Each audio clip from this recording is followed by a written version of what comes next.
নমস্কার বন্ধুরা, আমার চ্যানেলে আপনাদের সকলকে স্বাগত জানাই। আজ আমি তৈরি করেছি বেগুন আলু ফুলকপি দিয়ে ভোলা মাছের ঝাল।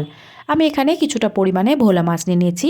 মাছগুলো খুব ভালো করে ধুয়ে পরিষ্কার করে নেওয়ার পরে এবারে এর মধ্যে লবণ এবং হলুদ গুঁড়ো দিয়ে নিয়ে খুব ভালো করে মাখিয়ে নিতে হবে। মাছগুলো লবণ হলুদ মাখিয়ে নিয়ে 10 মিনিট মতো রেখে দেব। কড়াইতে দিয়ে দেব সরিষার তেল। তেলটা আমি একটু বেশি পরিমাণে ব্যবহার করেছি যেহেতু মাছগুলো ভাজা হবে। তেলটা ভালো করে গরম করে নেওয়ার পরে মিডিয়াম টু হাই ফ্লেমে রেখে দিয়ে মাছগুলো এপিট ওপিট উল্টে লাল লাল করে ভেজে নিতে হবে। মাছগুলো খুব ভালো করে ভেজে নেওয়া হয়ে গিয়েছে। তেল ঝরিয়ে নিয়ে তুলে নেব।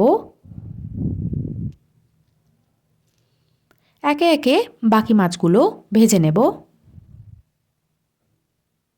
সমস্ত মাছগুলো ভেজে নেওয়া হয়ে গেছে। মাছ ভেজে নেওয়া তেলের মধ্যে দিয়ে দেব 1 চা চামচ 5 ফোড়ন। 2 থেকে 3 সেকেন্ড মতো নাড়াচাড়া করে নিয়ে 4টে চেরা কাঁচা লঙ্কা দিয়ে দেব। সাথে দিয়ে দেব 2টো মিডিয়াম সাইজের পেঁয়াজ কুচি। পেঁয়াজটা দিয়ে নিয়ে 2 থেকে 3 মিনিট মতো হালকা নাড়াচাড়া করে নেওয়ার পরে দিয়ে দেব এর মধ্যে কেটে রাখা আলুর টুকরো। আমি এখানে একটা বড় সাইজের আলু কেটে নিয়েছি। সাথে দিয়ে দেব ফুলকপির টুকরো। অর্ধেকটা বেগুন টুকরো করে কেটে নিয়েছি। এবারে সমস্ত সবজিগুলো ভালো করে ভেজে নিতে হবে। আপনারা চাইলে আলাদা আলাদাও ভেজে নিতে পারবেন, তবে আমি সমস্ত কিছু একসাথে ভেজে নিয়েছি। ভালো করে ভেজে নেওয়া হয়ে গেছে। এবার এর মধ্যে দিয়ে দেব পরিমাণ মতো লবণ, হলুদ গুঁড়ো দিয়ে দেব পরিমাণ মতো। আবারও খুব ভালো করে মিশিয়ে নিতে হবে। সমস্ত কিছু খুব ভালো করে মেশানো হয়ে গেছে। এবার এর মধ্যে দিয়ে দেব একটা টমেটোর টুকরো। আমি এখানে একটা বড় সাইজের টমেটো ব্যবহার করেছি। টমেটোর বীজগুলো ফেলে দিয়েছি। সাথে দিয়ে দেব জিরে গুঁড়ো 1/2 চা চামচ, ধনে গুঁড়ো দিয়ে দেব 1/2 চা চামচ, সামান্য পরিমাণে শুকনো লঙ্কার গুঁড়ো দেব, কাশ্মীরি লঙ্কার গুঁড়ো দিয়ে দেব 1 চা চামচ, আদা বাটা দেব 1 চামচ। সামান্য পরিমাণে জল দিয়ে নিয়ে মশলাটা খুব ভালো করে সবজির সাথে কষিয়ে নিতে হবে।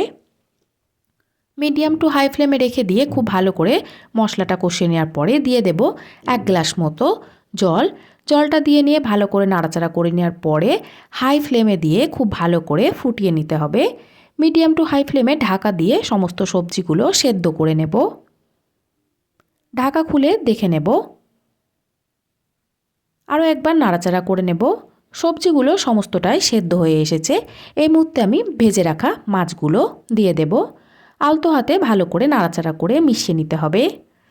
মিডিয়াম টু হাই ফ্লেমে রেখে দিয়ে নাড়াচাড়া করবেন। সাথে দিয়ে দেব কিছুটা পরিমাণে ধনেপাতা কুচি। আরও একবার আলতো হাতে নাড়াচাড়া করে মিশিয়ে নিতে হবে।